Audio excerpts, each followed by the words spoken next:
Welcome to the Driveway Beers podcast with Mike and Alex. Thank you for joining us, and we hope you enjoy the show. Please like, subscribe, comment, and share on any platform that you're listening on. All right, welcome back. Another episode. We're going to get into a few things today. We haven't done a car episode in a while, so we're going to talk about some cars. And then we promised last week we'd talk about weight loss. We didn't get to it, so this week we will talk about weight loss. Went on a tangent last week. Yeah. Got a little excited last week. Got a little in my feelings last week, but that's all right. Head over to the website, drivewaybeerspodcast.com. We are still looking to do a beer episode. I've got one brewer that's offered to donate some beer for that episode. I got to get some other brewers to get back to me, and then we'll get that episode kicked off. Probably, I'm guessing that'll happen mid-November is when we'll probably do that one, because maybe even late November. I don't know. So hopefully mid to late November we'll get the beer episode out there. But heading over to the website, drivewaybeerspodcast.com. Get yourself a VPN. I'm not going to harp too long on private internet access. Everyone knows how I feel about them. Privateinternetaccess.com/drivewaybeers. Get yourself a VPN for the holiday season. Protect your credit card information and your identity online. Everyone's having their databases hacked. So, I mean, I don't care if you're Amazon. I don't care if you're Google, you're Apple. Your information is vulnerable. Protect yourself. All right. Let's talk cars. Since the beginning of this podcast, I have been looking for a car. Now, I did get one. We went through that. Car recap for everyone that's new. Had a Saturn Vue, blew up. I used that to tow behind my RV. So I needed another car to replace that to tow behind the RV, which is how I ended up with the Equinox. I still have the Ford Edge, which is essentially now I have two cars of the same size. I don't want to give the Edge up. My wife still likes driving it. The car still drives well. Mm-hmm. We keep up on the maintenance. It's fairly inexpensive to keep rolling down the road. Still don't have 100,000 miles on it. It's 2013. Nice looking car. It's a limited. Got all the bells and whistles. Great, right? But I do need a bigger car. I do cart around some people, and as much as I like driving around the RV, it's not exactly it's not really a viable option for around town. It's not drive-through friendly. No, it definitely is not.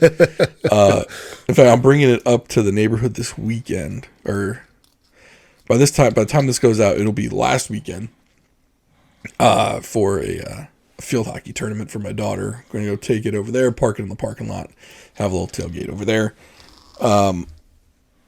But just, it's not around town friendly. So I'm looking for something 3 rows. And I was having a little nostalgic moment for a while there. And I was looking at conversion vans. I'm like, conversion vans. They don't make these anymore.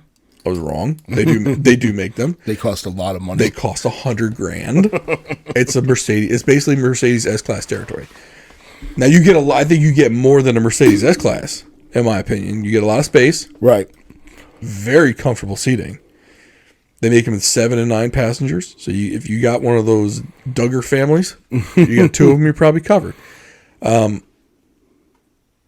They are extremely luxurious on the inside now. Mm-hmm. I mean, to be honest, when I had one my dad had one when I was a kid.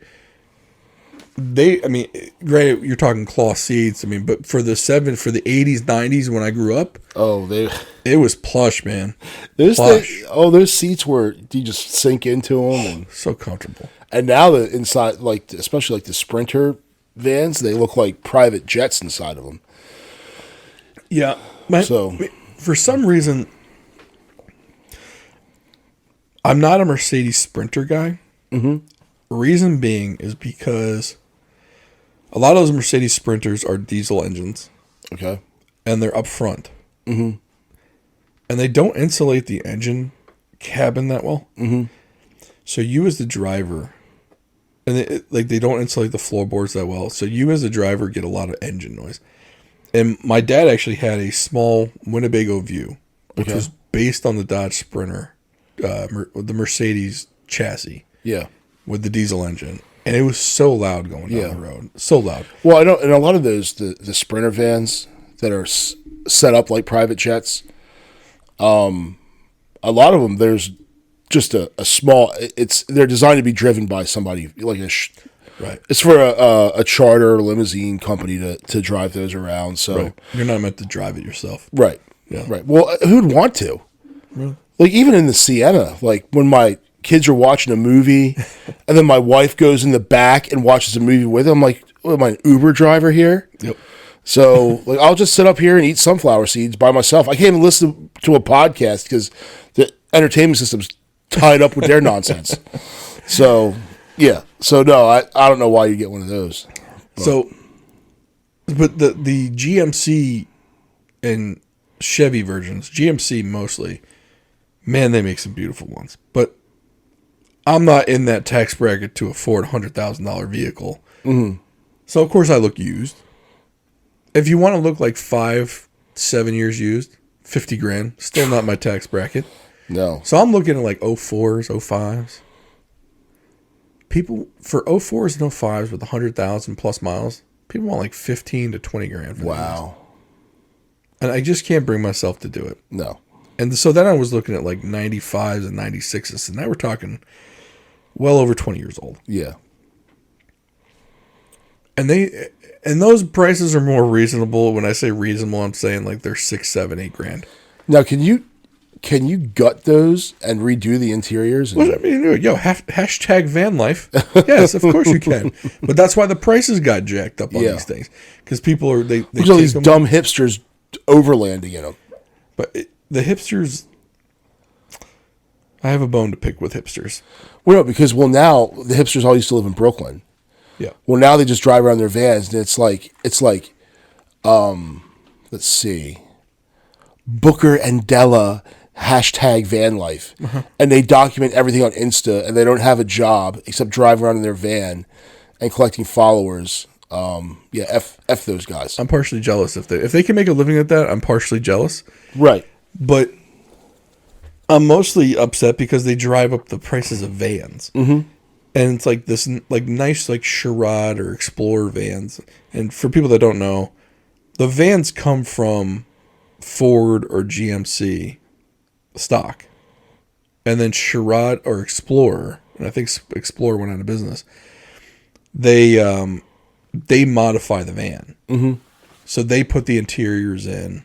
They put the plush interiors and everything else in. Yeah. They put the running lights in inside, the mood lighting inside, the additional speakers, if they upgrade the TVs and stuff like this. So it's all done by those companies. But that's why they cost more. I mean, they basically take a $25,000 base van and they turn it into a $100,000 luxury vehicle. Yeah. So I think my dream of owning one is coming to an end.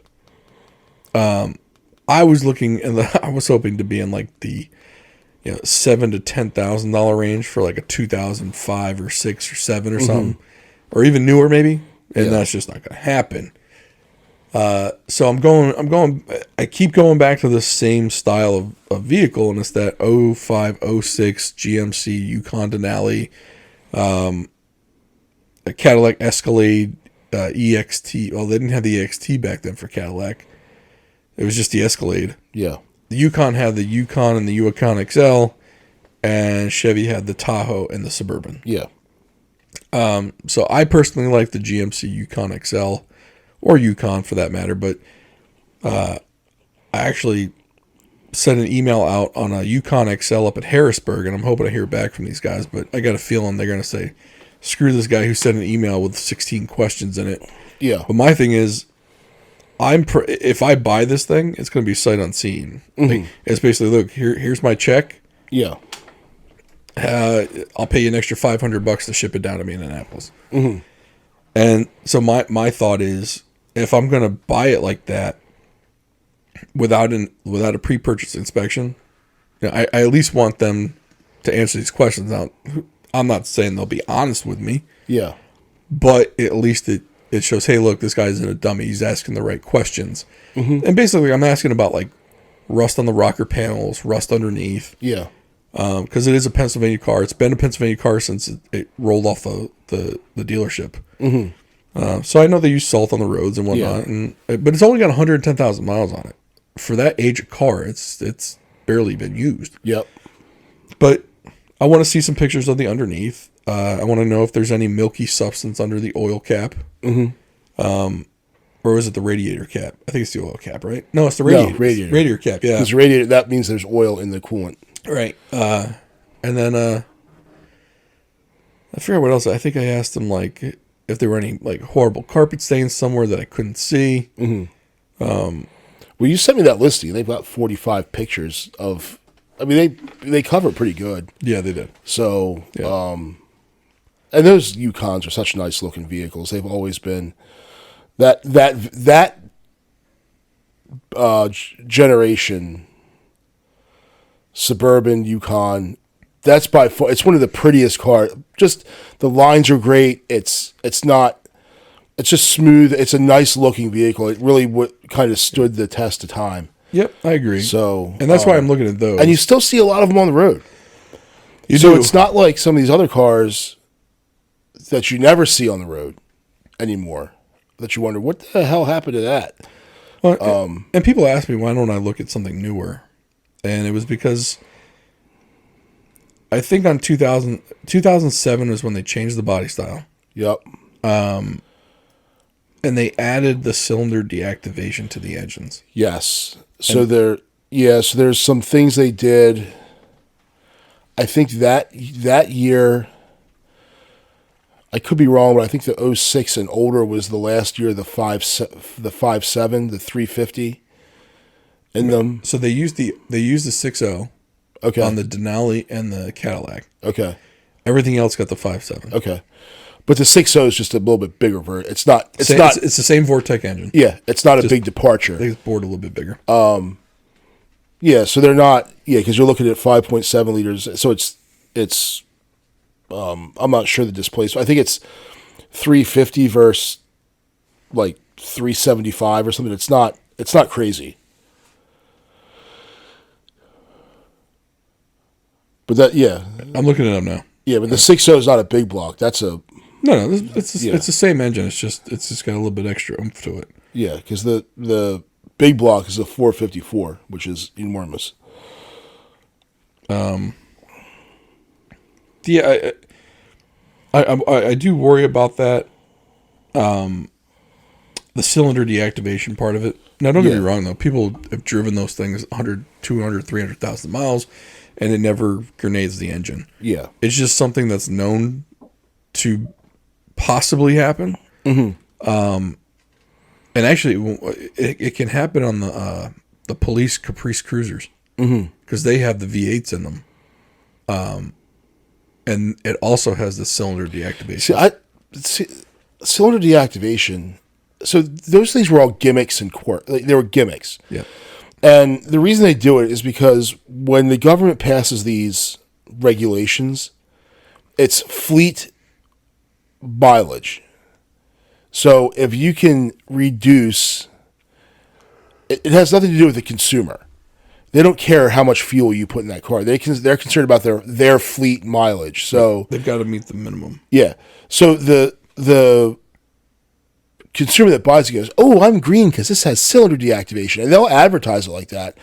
But really, GM knows that say they sell 200,000 units of that particular, and at that time when they were doing that, those full size trucks and SUVs was the closest they could get to printing money. Right. So they knew they were going to sell a lot of them. So if they were to reduce the fuel consumption of those, even by 2%, it was going to, over the size of the fleet for the amount they were going to show, it was going to be a significant decrease. And that's why they did it. It had nothing to do with, and they didn't care how long the engine lasted. No. So, but it's a gimmick. And it didn't save that much gas. No. It really didn't. I think you got maybe a 2 mile per gallon bump. Yeah. You probably would have been better off putting better tires on it. Probably. You know? Yeah, absolutely. So, or making sure the oil that was maintained. Right. Then cylinder deactivation. Yeah, and so, and someone asked, well, why don't you go with a Ford Expedition? The Ford Expedition had the 5.4 liter V8. Mm-hmm. They put, and again, this is going to be something like they put it in everything. They put it in the F-150. They put it in the Expedition. They put it in the Lincolns. They put it in the Econolots. Yes. Now don't get it mixed up with the 4.6 liter V8, which went in all the police cars and Taxi cabs and the other Lincolns and the other Fords. Yeah, but I think did they never put the 4.6 in the trucks? Yeah, I think it was just they did before they switched them. Yeah, the Mustang had a 4.6. But anyway, so the 5.4s, and it was the 3-valve. So it wasn't the 2-valve version. It was the 3-valve, and it wasn't the 4-valve. It was just that 3-valve per cylinder, 5.4 liter engine. I guess apparently they didn't put in long enough head bolts, and the thing would throw head bolts. Now, does it happen in a majority of them? No. But they're prone to it. Like, ask any mechanic about that 5.4 liter Ford V6 or Ford V8, and they'll all tell you the thing throws head bolts. Yeah. And to fix it, you have to take the head off. They usually have to bore out where the head bolt goes. Mm-hmm. And Ford does have a fix for it, so they know it's an issue.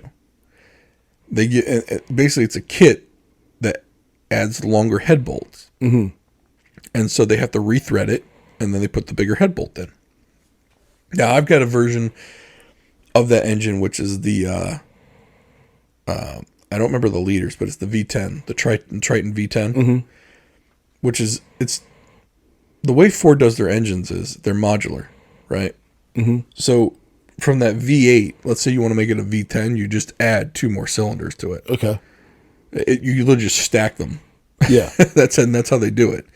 And sometimes the V10, the bolts will actually seize in there. Okay. But that's a different issue. I think it's got to do with aluminum on iron, like an aluminum head on iron.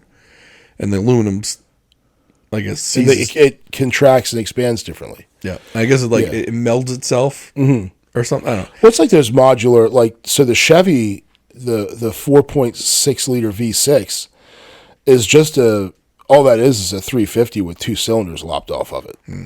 So Chevy and those those engines, they had the LTs and the LSs. Yep. And then the truck ones, which was were those the various versions of the LTs? So they all had the iron. No, wait. So let's think. I think the LS. One of them's aluminum. Okay. I'm not sure which one, but I mean the LS was like the Corvette engine. Yeah. The LT was what got put in almost everything else.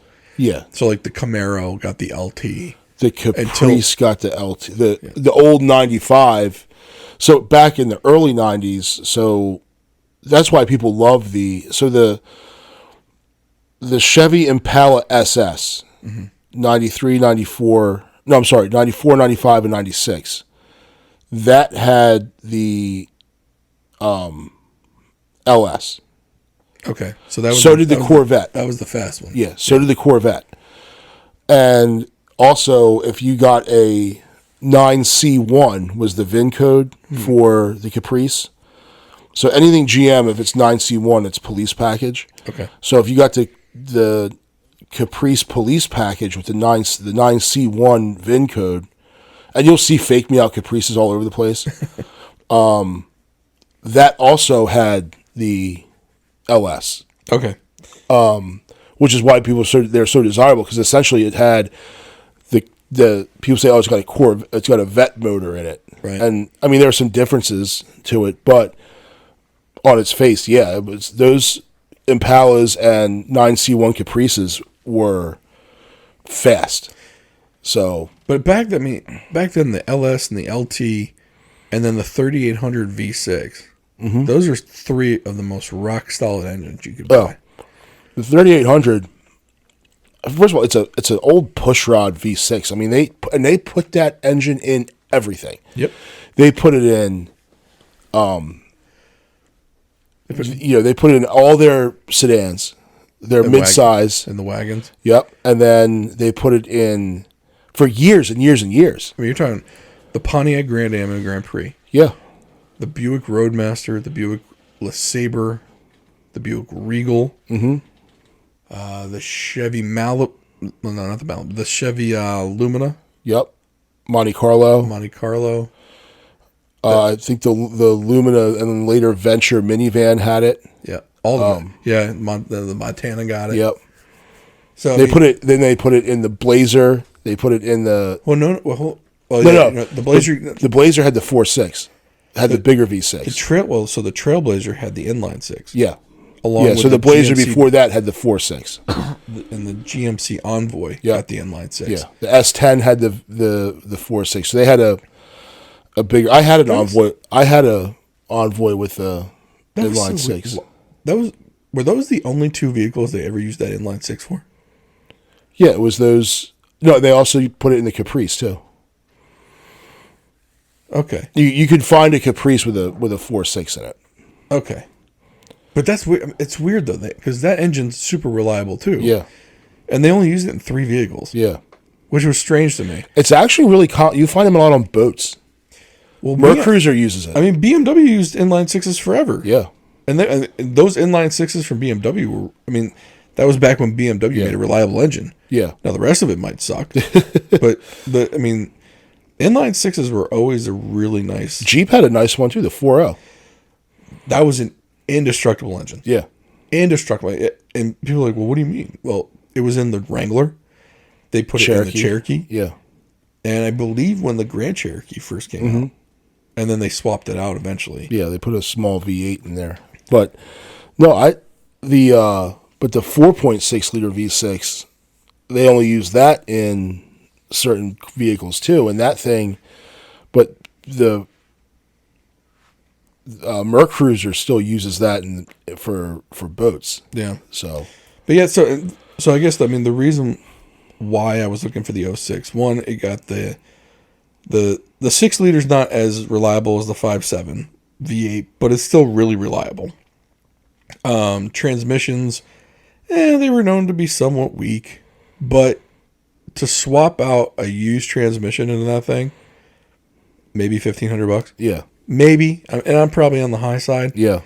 And that's if you pull one out of it. If you get one from a junkyard delivered to your mechanic, the mechanic will probably charge you $500 to $750 to put it in. So if you're $750 for the transmission, $750 for the install, you're at $1,500. And I don't think it'll cost you more than that. I mean, when I did it on an Acura, I think it cost me about $1,500. Yeah. But I think I overpaid on the labor. But it was also not a straightforward labor job. Right. So like when I did it, it was on a 2003 Acura TL, and I took a transmission from an 06 Honda Accord V6, which mates up directly to that V6 engine in the Acura. It bolts right into place. It was one of the little known secrets because those 03 Acura transmissions were shit. They weren't designed to cool correctly, so they basically cooked from the inside. And by 06, they mostly had fixed the transmission issues. So because this one bolts right onto that Acura 03 Acura TL engine, you can literally just buy a used one and it'll slot right in. All you have to do is take the connector pins from the old Acura transmission, and use it on the Honda transmission. And they connect direct. When I sold that car, the transmission was never an issue on that car again. And they didn't have to worry about it cooking itself. Yeah. With a used one. Like, let's say I bought another one. It still had the problem was a design flaw. So there's no way to say it wouldn't happen again. Yeah. Whereas the 06 Accord V6 transmission, they had mostly fixed the problems. And the person I sold it to never had a problem with it. Now, he got T-boned in it and bent the frame, but that has nothing to do with the transmission. No, transmission was great. But anyway, so I wanted something that was going to be reliable. And I know people are saying, well, you're buying a GM. No, but the engine and the transmission will be fairly reliable. The interior might fall apart because that's a Well, GM interiors across their line stunk. Back then, yeah, they did. But that's still one of the nicer looking vehicles you can get. And to be honest with you, let's say the interior starts to fall apart. I mean, to reupholster some seats, I mean, and the $800. You're really the seat that's going to get it the worst is a driver's seat. Yeah. Just because it's you can get that done for $400. It's the one that's used all the time. Yeah. So, yeah, I love it. I think I started looking at them too.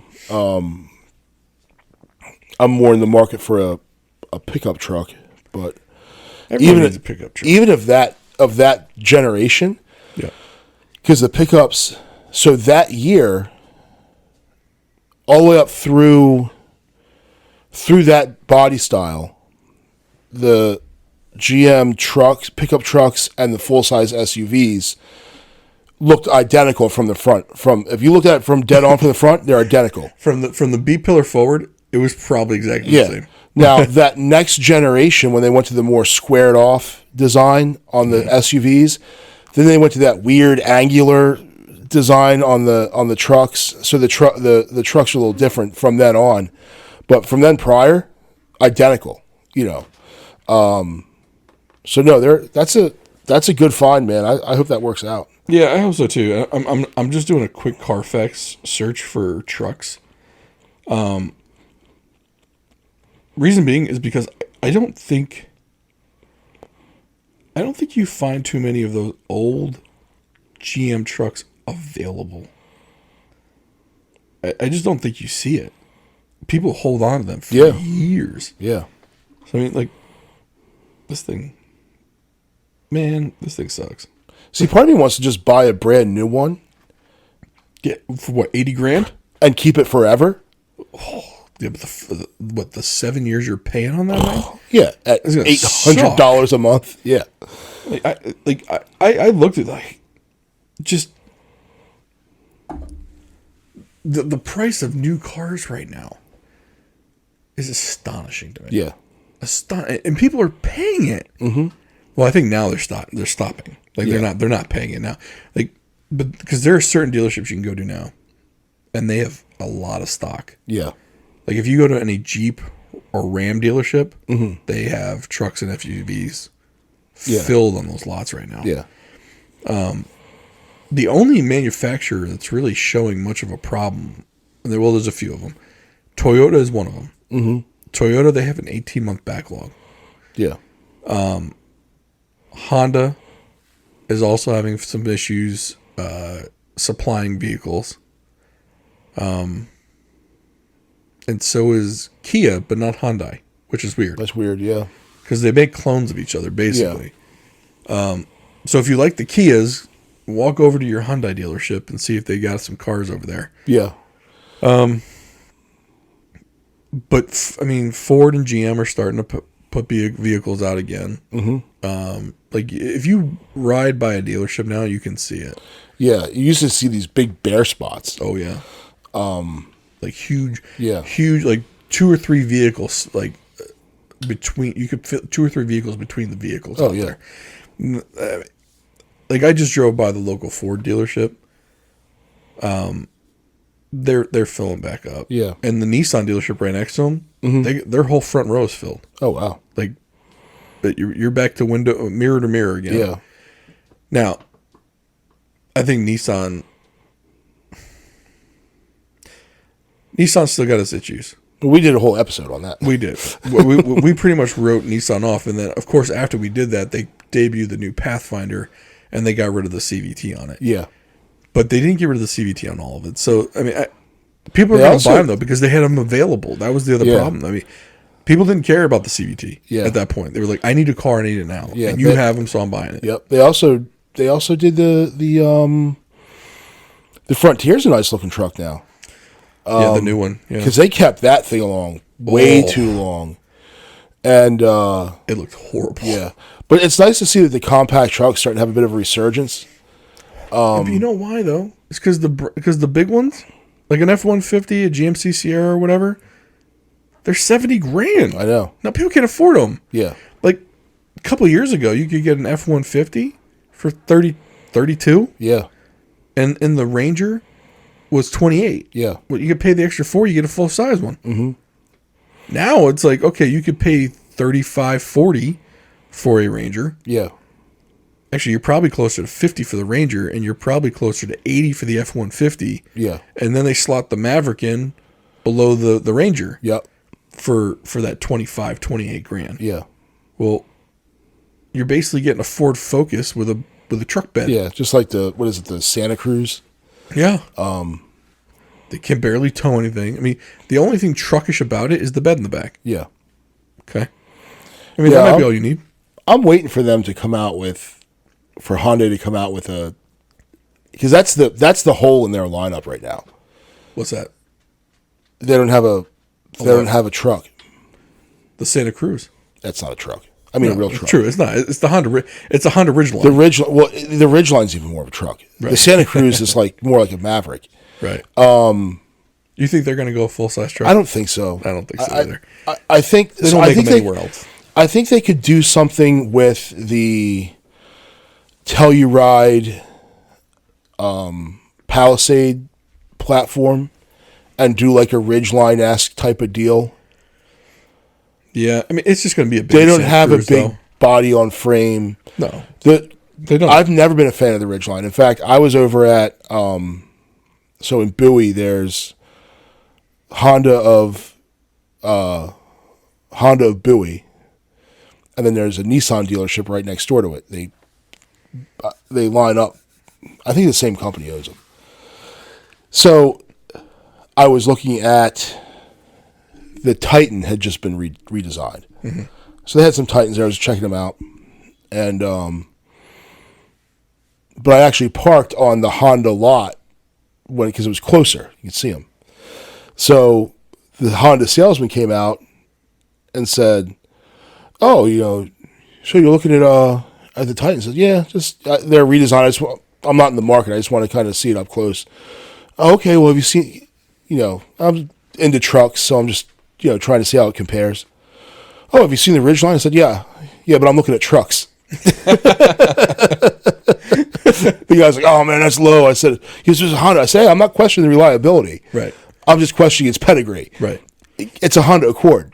It's basically it's the Subaru Baja. Yeah. And your Accord. Yeah.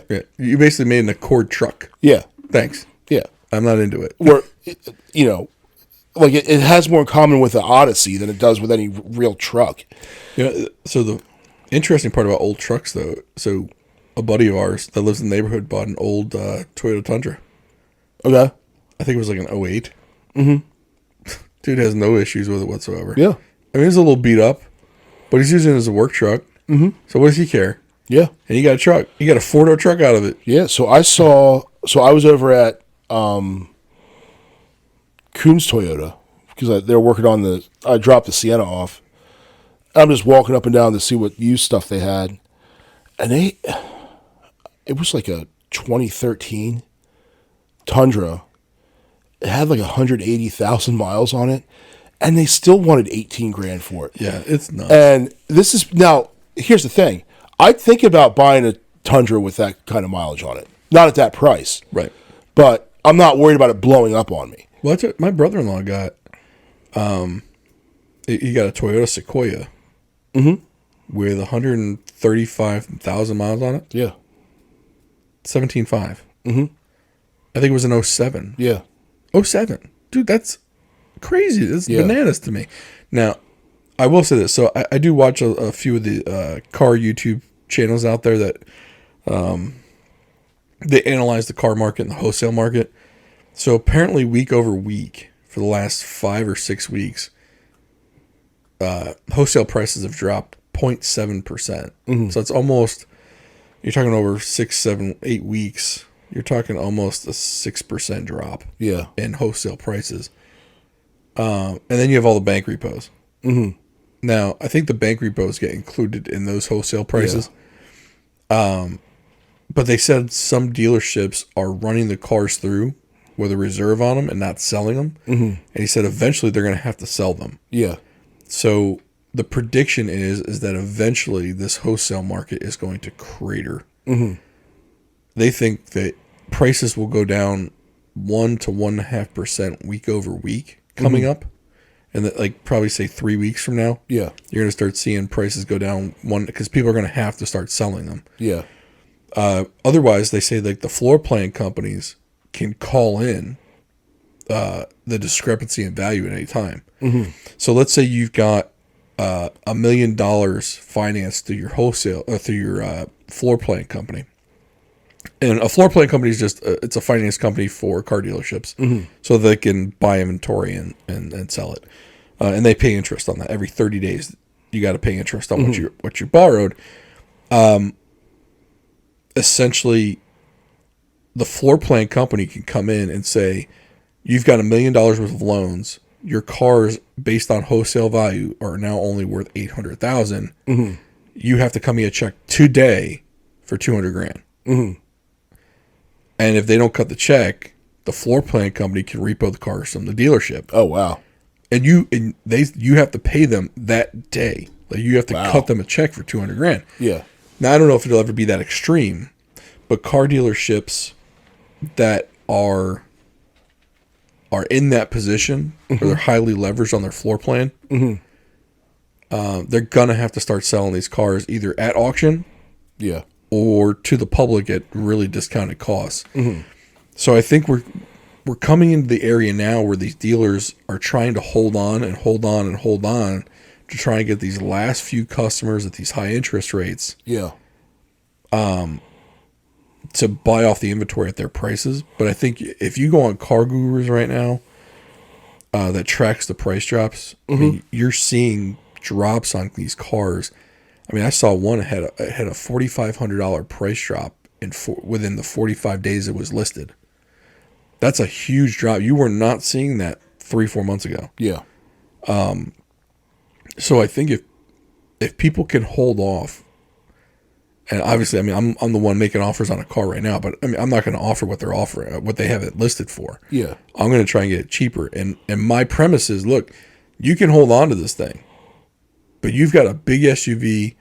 Gas prices are probably going up in the wintertime. There's going to be a flood of cars on the market from repos, and just the threat of these floor plan companies taking your cars off. Yeah.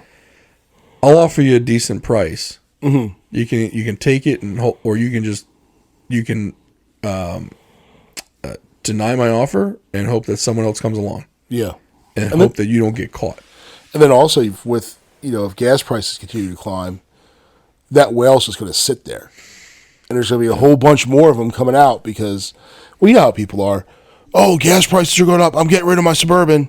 I'm buying the Tesla or whatever the hell it is that their nonsense they're going to buy. Right. And then now it's not the 05 that's for $10,000. You can get, 12 or 15. 15 for $10,000. Yeah. Now, the average car buyer is not like you or I that likes that body style and knows the engine and all this other stuff. They're like, well, I want the 15 that has the same amount of miles. I'll go for the 15 that has all the doohickeys and the nav and all this other crap. Because the 15 is the first model year of the body style that was just retired. Right. So it's only one generation old. Yeah. So it looks nice still, and yeah. So they'll go for that. So you might be in a negotiating from the position of power. I hope so. I mean, but again, it's not like I'm gonna. I think they've got it priced decently. Yeah. But me, I want a bargain. Everyone does, and so I'm gonna probably try and see if they'll take another $1,500 off. I'm not trying to trade in a car either, so and I don't need financing. Yeah. Now I know some dealers make money off of financing, but with these older cars, most people won't finance them anyway. Yeah. So they need a cash buyer for these things. Yeah. Generally, I think if it's over 100,000 miles and over 6 years old or over 10 years old, you can't really get financing through general financing groups. Yeah. You have to go to like a specialty one, and of course they want to charge like 7-8%. Yeah. So if you have someone with cash on hand that's willing to just cut you a check for it, yeah, that might be appealing to them. Now, that place is up in PA, right? Yeah, Harrisburg. It's not one of those buy here, pay here's, is it? I don't think so. It might be. Yeah. I don't know the dealership from anything. No, it doesn't matter if it is. If you're Right. buy, because like the buy here, pay here, that's a scam and a half. Sure. But you're not doing buy here, pay here. No, I'm buying here and leave me alone. Yeah, Don't ever talk to me again. yeah, Now, the only thing I worry about is that, if it... I looked at the Carfax. Not that really tells you much, but the car was maintained. I think every 5,000 miles or so. yeah. It was in for an oil change. I didn't see anything major done to it. Like, I didn't see any, like, damage reported, or I didn't see, I think I saw, like, brakes, rotors, tires replaced. Like, I saw general maintenance stuff. I didn't see, like, the check engine light. I didn't see O2 sensors changed. I didn't see drivability tests performed. Where, like, that's usually when there's, like, a shake in the front end. Yeah. They do the drivability test. So I didn't see any of that. I didn't see, like, sway bars and stuff changed. Now, I did ask them if the water pump and the belts were changed, because that's usually what you do at 105, 110,000 miles. So I'll see what they say. And if it hasn't been done, but I told them, I said, look, I just want to know what I'm getting. Yeah. Like, if there's something there that isn't, that you think I'm not going to like, don't worry about that. I said, it's not going to stop me from buying it. I just want to know what I'm buying. Yeah. Because I'm not going to be able to go up there. I'm not going to be able to do an inspection. I just want to know, like, when I get it, is the first thing I'm going to do belts, hoses, and a water pump. Yeah. And I'm going to be into it for another $1,000. Yeah. Not that I still think it would be a good value, but I just want to know. Yeah. Like, do I need brakes and rotors? Do I need tires on it? Like, what's the condition of the car that I can't see right now? Yeah. And I did ask about the milky residue in the coolant and other stuff like that, but I know they're going to say no. They're not going to. Oh no, yeah, of course it does. We're going to sell like that. Yeah, head gasket's about to blow. That's why we're trying to get rid of it. Right. Right? Of course we do. Of course it does. Why else would we try to get rid of it? I was going to take this to my grandmother. She was going to drive it. So yeah. And then I didn't tell you the other day what I did see. I saw it. It was in the wild. An Alfa Romeo. Really? Giulia. I didn't know anyone bought those. I think you found the one that somebody bought. I feel like Fiat came and got out of the U.S. market like within like a year. Yeah. Although I guess people bought those 500s. You see a lot of them. I equate that to a smart car. Yeah, that's kind of like the Mini Cooper. And that all, like, remember the retro car craze? And like everyone was doing the retro, like a car I used to see all the time, everywhere, was a PT Cruiser. You don't see PT Cruisers. I don't see them anywhere anymore. No, because they all died. Yeah. That 4-cylinder blew right up. Yeah. They were all over. The Chevy HHR. Yep. Which is another stupid car. My dad had one of those. I mercilessly made fun of him for that. Now they did make the HHR the paddle van, right? Which I thought was pretty cool. It was supposed to be a work van. Yeah, if you had like a little company, say you did like a flower delivery service or something. It's like the Ford Transit van is now. Yeah. Now the one car that I've seen quite a few of, and I always thought it was cool, was the Honda Element. My buddy's got one of those. People get those things; they don't get rid of them. Yeah. He was pissed when his was like, I think he drove it for 250. Yeah. 250,000 miles, and it just because the repairs on it got too bad at that point. Yeah. But he's like, I can't get one because they stopped making it. Yeah. He's like, I can't get another one. Yeah. He's like, I'm so bummed. Yeah, those were cool. They had like rubber floors, and it was just a neat vehicle that I think they killed off too early. It was so odd looking though. Like, yeah, that it had like a cult following. Like people either loved it or they like the only people that bought those things were people that like really were into them. I wonder if Nissan kind of poo-pooed them. I mean, I know I keep harping back on Nissan, but so Honda came out with the Element and Nissan came out with the Cube. Right. So like, there was the Element, the Cube, the Scion XB, and the Kia Soul. Kia Soul. Yeah. All kind of came out. The Cube was stupid because it had that gimmicky, like, the C-pillar was, like, cut out, but the other, it was asymmetric car. Yeah, I hate asymmetrical in a car. Yeah. I'm sorry, I can't get down with it. Like, Range Rover has one that's asymmetric. You look at it from the back, it just looks weird. It's like the back is crooked. Is that the Disco? Yeah.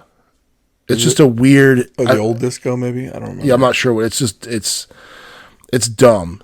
But, and I don't understand, like, why do they take... They make these... They're capable of making beautiful vehicles. And then some of them just stick around. But, like, the Lincoln Mark 8 was one of the best looking cars. Two-door? Yes. Okay. And, like, even the last generation of it, I guess they stopped making that maybe... Because it was like, they stopped making that when they stopped making the Thunderbird and the Mercury Cougar. Yeah, the two-doors died off. Even Chevys did. I mean, the Monte Carlo was the last one. Yeah. But if it's not like a sports car like the Camaro or the Mustang. Yeah, yeah. But the Mark 8 was just a cool looking... They even had, like, the trunk even had that little bump in it, like that's where the spare tire was. I used to like the Buick Riviera. Mm-hmm. Oh, yeah. When they did that two-door version. My uncle had one of those. Oh, yeah. On the inside, it looked like it felt like you were in a spaceship. It had so many lights on the dash and around. Oh, yeah. It felt so cool. The only problem is, though, if you looked at the shifter on that car, it was on a Cavalier. Yeah. But the same thing, if, like, it was that... The automatic shifter was that stupid square. It had the square button on the top. Yeah. The Cavalier had it. If you went out and dropped the coin on a Camaro Z28 SS, 35th anniversary edition, and it was an automatic, it had that same stupid shifter. Yep. They put that, it's like Frank's Red Hot Sauce. They put that shit in everything. Yeah. But I wonder if they'll ever bring any of those cars back. Like, I don't think the Mark 8 will ever come back. I mean, Buick tried to with the Regal. Yeah. And, but see, none of these, they're not even making sedans anymore. No. Someone's going to have to because they're still in demand. I mean, I'm not saying like people are buying them up in droves, but like, I just think they screwed people over way too much. They forgot what those cars should have been. Mm-hmm. Utilitarian, plush riding, and reliable. Yeah. That's it. Like, you didn't want your 4-cylinder. You wanted a V6, smooth. Mm-hmm. You couldn't hurt those things. Yeah. Like, you think back to like the Pontiacs, the Bonnevilles, the Grand Ams. God, they were just tanks, and they were comfortable. Yeah. You could just crush miles in them. Yeah. That's like when it was the personal luxury coupe. Yeah. Which is like what the Thunderbird was, the Cougar, the Mark 8. They were all shared the same architecture. They shared it with the old Lincoln Continental.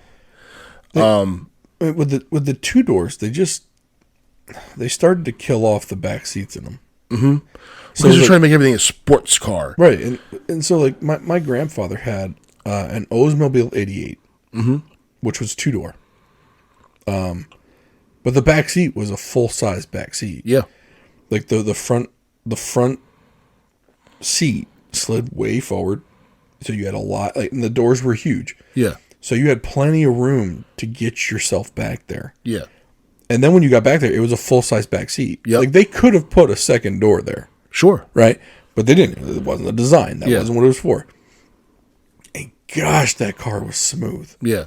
And the seats were like sitting on a sofa. Yeah. Now, I mean, do I think they should have just like replicated that? No. I mean, the design on that thing was god awful. Yeah. On the outside. It was a big old it was like 3 squares. That was mm-hmm. what it was. But when they went to like the sleeker body style, they killed the comfort in the car too. Yeah. Seats got harder. Well, then all the suspension got hard because they're trying to make it a sports car. Right. where they forget, like, so the moniker GT on a car, that's your Grand Tour. And they were designed, it came back from back in the days of the nobility when the prince would go on the Grand Tour. And the Gran Turismo carriage was a comfortable carriage, but it was only made for a small amount of people. Right. You know? But then GT, then everything, they had to make all these hard suspensions. Everyone's trying to run with the BMW 3 Series or 5 Series. Stop trying to be something you're not. Well, GT ended up being like a sports model. Yeah. And I don't know if it was from... I don't want to equate it back to a video game, but Gran Turismo. Well, I think even before then, it started becoming, because they just put GT on anything that was supposed to be a sports car. Yeah. When it really wasn't. So, like the Pontiac Sunfire GT. That should never have been. Which was a Chevy Cavalier. Which I actually saw a Cavalier in the wild. Oh. I'm like, how did this thing survive? It looked nice, too. But at least come on. It's a Cavalier. It looked as nice as it was going to. Okay, all right. I was going to say. Like, for a Cavalier to look nice, it means it's not dead in a junkyard. So wait, what year was it, you think? This was probably early 2000s. So it was still the rounded. It was the rounded one. Yeah. You would have got me if it would have been like the more square version back from like the late, like the 90s. So they actually had a Z car that was it was the Z24. Yep. So 24 was the Cavalier, 34 was the Lumina Monte Carlo, and 28 was the I thought the 28 was the Lumina. No, Z28's a Camaro. Right. Was it? So it was the 34. Yeah. Was the Lumina? Because I had a buddy who had a Lumina, and I can't remember which one it was. Now, you remember the Chevy Beretta? Yes. They were cool, too. I always thought they were cool. But they were just like, that was like early 90s, like rental car territory right there, was the Beretta Corsica. I'm just trying to think. When I was growing up, like, what cars did my friends have? We had a lot of GMs in upstate New York. Mm-hmm. GMs and Hondas. And every once in a while a Toyota. Yeah. Like an old Camry from like the mid 80s Camry. Mm-hmm. Like I had an 80s Honda. My buddy had an 80s GM. One of the GMs, I forgot which, it was one of those. Shoot, man. I had a 93 Escort. My mother had a Dodge Intrepid when it first came out. Wow. The cab forward design. Those cars were big. They were full size sedans. Yeah, they were big. Yeah, they had the V6 in them, could scoot a little bit. Yeah. But looking back, like that design did not age well. When you look at that and the Chrysler LHS. The New Yorker aged. The New Yorker was a nice looking car. So my dad had a white New Yorker. Mm-hmm. And it had the red leather interior, white exterior, and it had a Clarion sound system that was OEM. Wow! And I just remember it being a really nice driving car, but looking back on it, it was like the K car model. It was the 3 squares. Oh yeah, yeah. So I think people forget that back in the day, Chrysler was like a luxury brand. So you had Chrysler, they ran against Lincoln and Cadillac. And then you had Plymouth, which was your kind of Buick Oldsmobile competitor. And then you had Dodge, which was Ford Chevy. Right. And like there was a Chrysler Fifth Avenue. Those were nice cars. Like they were comfortable, plush leather. That's what my dad had. Okay. Fifth Avenue. Yeah, because there was the Fifth Avenue. They're all based on that Diplomat, the Dodge Diplomat architecture. Yeah. But yeah, Chrysler was a luxury model, and we rented it. My dad rented we went to Miami, or it was a white Chrysler New Yorker, but it was the LH platform. Yeah. That was a nice car. It was comfortable, but All right, Yeah. let's. I'll keep everyone updated on my car search. Let everyone know what the response was from that guy. But we gotta pump this topic because we're running up on almost an hour, and we promised people we would talk about weight loss.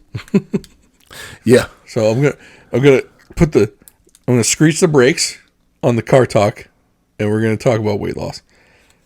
You want me to do me first? Do you want to do you first? You can go ahead and do you All first. right, there's zero weight loss happening. Let's just start it there. Zero weight loss happening. My appointment isn't until the end of November. I'm going to call again this week to try and get my appointment moved up. See if there are any cancellations. And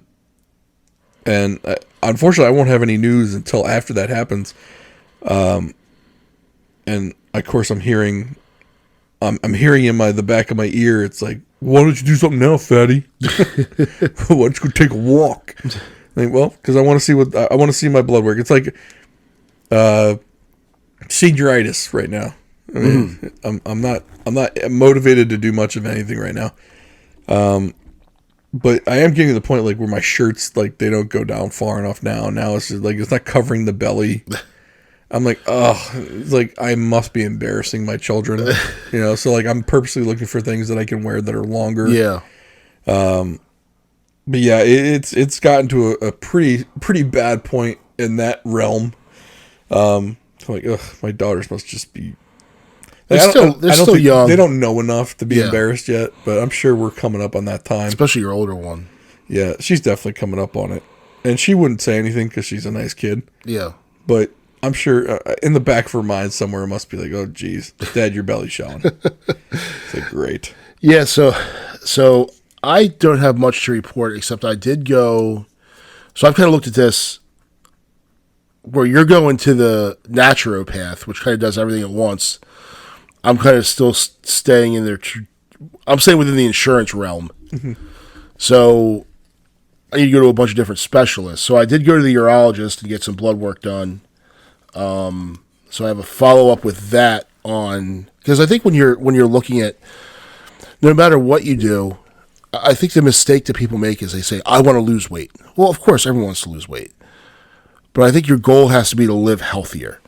So if losing weight is done in furtherance of that goal and everything you're doing is in furtherance of that goal, then great. I think we make the mistake where we go and say, I want to lose weight and I'm going to do everything I can to lose weight, which then you're now you're on a diet, and you're miserable. No one wants to be around a miserable person. And well, what makes you happy? Eating. So eventually you start eating. You reward yourself with food because that's how you always used to reward yourself. Yeah, that's how my mother. Oh, you don't feel good? Eat something, you'll feel better. Mm-hmm. So I did that. I have a follow up on November 11th, so that's coming up. Did you see the results yet? I did. So my testosterone is low. So like low, out of the range low, or just low but within range. So the range is 300 to 1,000, and I'm at 280. So you're just out of the range. Yeah. So that's insurance territory for drugs. Yeah. Yeah.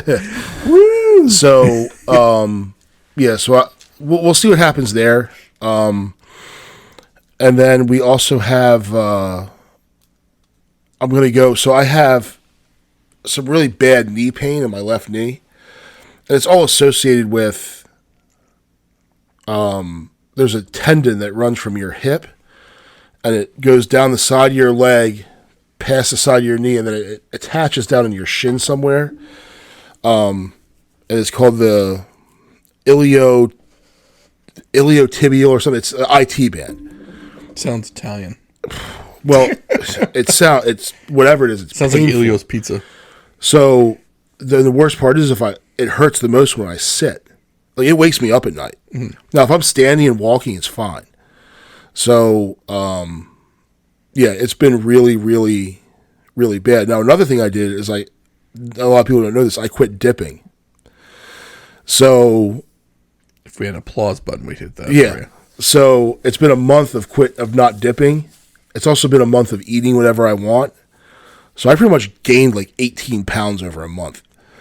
Yeah. by just, which probably isn't helping the knee thing that much.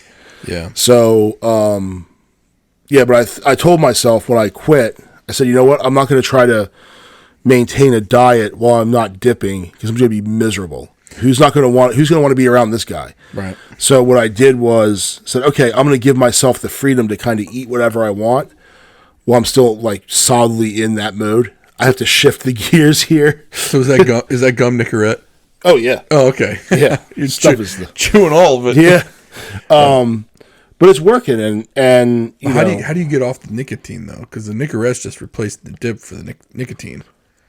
Yeah. So how do you get off the gum then? So the gum is actually easier to wean yourself off of. Okay. Because part of it's breaking the habit and the ritual of the dip. Right. No, I understand that. So I use snus, which is a little bit different. It comes in pouches. But what you're doing is you come to the ritual of, it's the whole process. And people that smoke, like, because before I dipped, I smoked. So it's been this process. The gum is an easier habit to kick than, so I've kicked the whole habit of dipping itself. Sure. So now it's just working on the nicotine, and pretty much what I'm doing is I'm doing just big breaks of not, like, okay, I say I'm not going to,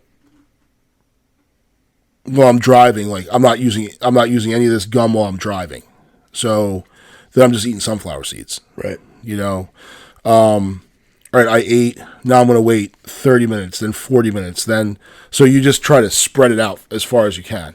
Yeah. But to me, the benefits of quitting that are worth it. Yeah. I know for me, like I've got a cigar habit, but it's a little different. But if you never smoked another cigar again, you'd probably be just fine. I would be. I don't think there's a nicotine part there. Yeah, like do you ever crave a cigar? A little. Yeah. But not enough to where I go and like, okay, I need a midday break for a cigar. Like, yeah. Now, will I have one once a weekend? Sure. Yeah. But, I mean, and have I ever had two in a week? Sure.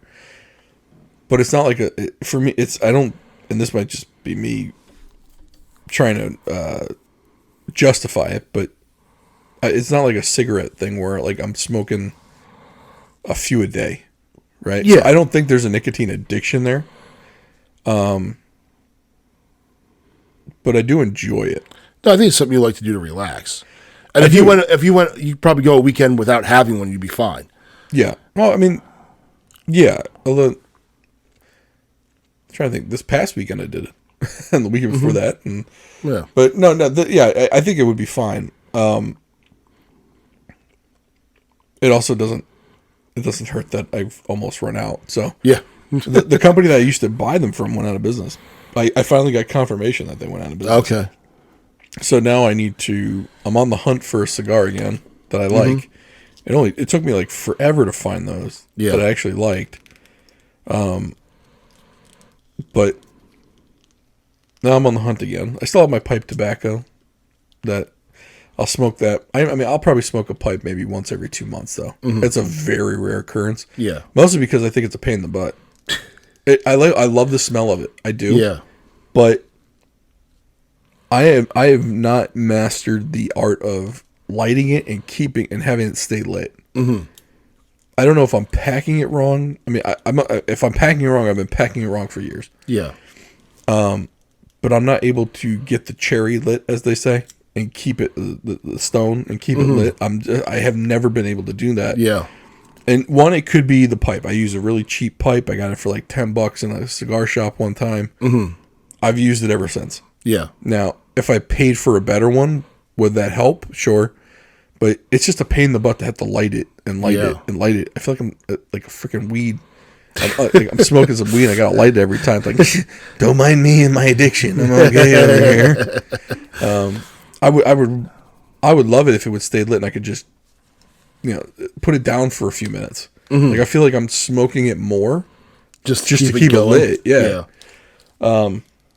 So that's why I do enjoy a cigar more than a pipe, but I like the smell of a pipe more than a cigar. And I finally found cigars that had a very nice aroma to them. Mm-hmm. But now I'm back on the hunt for cigars that I like the smell of. I'm more of I don't like them spicy. I like them very mild to the tongue. So basically, like when I say spicy, like if you ever puff on a cigar and after a while you get it feels like your tongue's burning a little bit, but it's like a mint or a cinnamon kind of burn, right? It's not a temperature burn on you. Yeah. I like it very mild. I don't really like that feeling so much. But I also like something very fragrant. Yeah. Like I want to be like, I love that smell of like an old English pipe. Yeah, my grandfather used to smoke a pipe. I'd like to get to the point where, because nicotine, I've been addicted to nicotine since I was 19. So I'd like to get to the point where I'm like you, where I'll have a pipe or a cigar. My thing is a cigar will become like 3 times a day out on the back porch. I think you'd be surprised because it takes like a half hour to 4. I mean, a good cigar. It's a commitment. It's a half hour, 45-minute thing. You're so not when in I and used you're to out 15 minutes. When I used to smoke cigarettes, I would put my cigar down and light a cigarette and then smoke the cigar. Like, what are you doing? Yeah. So, for me, it's part relaxing, part social. Like it's more fun with someone else. Yeah. But if I smoke, like I've smoked a cigar on my front porch by myself, and you're right, it's very relaxing. Yeah. But I don't know if it's relaxing because of the nicotine or the act of smoking. Yeah. I think for me, it's the act of smoking. I like the act. I like, puffing on the cigar. Yeah. I like sitting outside with some nice weather with the cigar. I like the smell of the cigar. Yes, am I getting effects of nicotine? Sure. But I'm not going back to the well for another one 20 minutes later, an hour later, 2 hours later, 3 hours later. When you're at work, you go out for your cigar break. No. Although what was the old joke? Like, it was like, I want to I want a bunch of breaks, so I might as well start smoking so I can go out for a cigarette break all the time. I think there was like a Friends episode or something like that. Yeah, well, Krishan was telling us when he was in the Navy, like a lot of people start smoking in the Navy because you get a bunch of breaks. Yeah. And he never started, and he was like, man, I should start smoking so I can go take smoke breaks on the fantail every time I want to, like rather than sitting in here working like a fool while all these guys are out smoking. So that's the update on the weight loss. So for me, 0. Mike got his blood work done. He'll talk to his urologist about the low T situation. Yeah, and then it'll be interesting to see if you go on something to reverse it. I wonder what he's going to put you on personally, because when I had that situation years ago when we were trying to have kids, my urologist put me on something called Arimidex. And Arimidex essentially stops the transition from estrogen, from testosterone to estrogen. Is that what it is? Yes. One of them turns into the other one, and it basically testosterone turns to estrogen, and that causes obesity. Helps that happen. Right. So that's what was my case. Yeah. Arimidex worked really well. Yeah. And I didn't have any side effects from it. Yeah. Little tiny pill, take one a day. So if that comes up, I mean, at least from my experience, I had 0 side effects. And I will be honest with you. When I was on it, I felt like I had a lot more energy. Oh, yeah. I mean, when I mean a lot, like, it's the difference between if I have coffee and I don't. Like, that's the difference for me. Like, it was that noticeable. Yeah. Like, my head felt lighter. It was almost like an antidepressant. Well, they say that, one of the symptoms of low T is depression. Yeah. Yeah. And I don't mean like depression, like thoughts. I mean like physical, like it feels like a physical weight. Yeah. On your forehead, your sinuses, the top of your head. Like it feels like there's literally something sitting on top of your head. It's not necessarily the thoughts that go through your brain. Yeah. It's like that physical feeling of an additional weight on your head. Like it's almost hard to keep your head up. And then for some reason, like when I drink coffee, or when I was on Arimidex and the testosterone level went up, or the coffee and the caffeine level went up, it was like that a weight got lifted. It's amazing what the difference it made. Yeah. And just like I can just imagine, like, with that feeling, like, could you be more active? Of course you could. Yeah. And that was the point that I was trying to talk about in the past episodes was, when people are saying, "Oh, you just got to do your caloric deficit, or you just got to eat less, do more, or work more." But if you have an additional factor going on inside your body that's making it harder, it's not like people say, "Well, don't be depressed." Right. Right? Shit. No, you need help. Yeah. And for me, like, if the inside of me says, "Oh, hey, let's get up and go," but the body says, "Mm-mm, Yeah. nope, not today." And if it is a thing, a hormonal issue, if you can correct that, then you can correct the other things. Right. Well, and then if you don't correct that, then everything else you're doing is bound to fail. Right. It's almost like, look, you could tell someone to, let's say you challenge someone to a bench press. And you say, okay, let's see how many times we can push just the bar up. Guy one goes down, doesn't have the testosterone issues or the depression issues or whatever. And he goes down and puts the bar up 30 times. Mm-hmm. Now you get there, you're the same height, same weight, same everything. But you have low testosterone and you have that weight on your head. Like, it feels like just depression. Yeah. It's a physical depression, not a mental depression. It's a physical depression on your head. It's almost like, okay, we're going to that guy did the bar 30 times. You have to do the bar 31 times, but we're going to put 45s on each end too. Yeah. You're not comparing apples to apples anymore. Yep. It's not as easy for that person to get up and do the exercise as it is for the guy who just had to lift the bar. You're literally having someone or running the 60 or the 50-yard dash, 60-yard dash, 40, and having that trainer pulling the rope on you, so you're pulling him and you, and Michael Johnson gets a free run at it. Yeah. Of course he's going to win. Yeah. He doesn't have that guy pulling him back. Mm-hmm. Well, replace that guy or those additional weights with just a feeling of huge weight on you that you don't feel like you can overcome. As much as you say, I'm going to get up, I'm going to get up, I'm going to get up, physically you can't get up. Yeah. Like, of course, could I get up on my feet? Sure. It's hard to describe like that. Yeah. And that's why people like a Rogan and Bill Maher, they don't understand that part of it. And so that's what I'm saying. Look, the funny thing is Rogan supplements with tea as well. So. Oh, sure. Yes, of course. Yeah. I mean, but everyone else is just a fatty. Yeah. So that's why it's important for both of us to go get the inside right. Yeah. In order to in order to work out the outside. Yeah. And again, I could care less if I ever wear a shirt or if I ever take my shirt off at the pool. I'm not doing that for this. Mm-hmm. I'm not doing this for that. I'm doing it because there's no 350-pound dude that's 70 fucking years old. Yeah. This is not playtime anymore. Yeah. And it's with analogies, it's almost like, with the hormonal issues, it's you've got the same engine in two cars, but your engine, the ECM is bad. So it's not telling that engine to fire the way it should be. Or clog fuel injectors or whatever. Like, it's just, going on. Yeah. So like now, if you fix the ECM, well, now it can run. Because the hormones is what telling your body the chemical signals like what to do. So if that's not operating, that system's not operating correctly, you can be the most dedicated person in the world. And you're not going to get results. You're going to fail. And you're going to get discouraged. Right. Also, the benefits of like testosterone, your recovery times are faster. Your workouts get better because the motivation is there. Yeah. So, so we're gonna fix the insides first. Yeah. And then hopefully, the outsides kind of start the results show on the outside, but the inside's what needs to get fixed.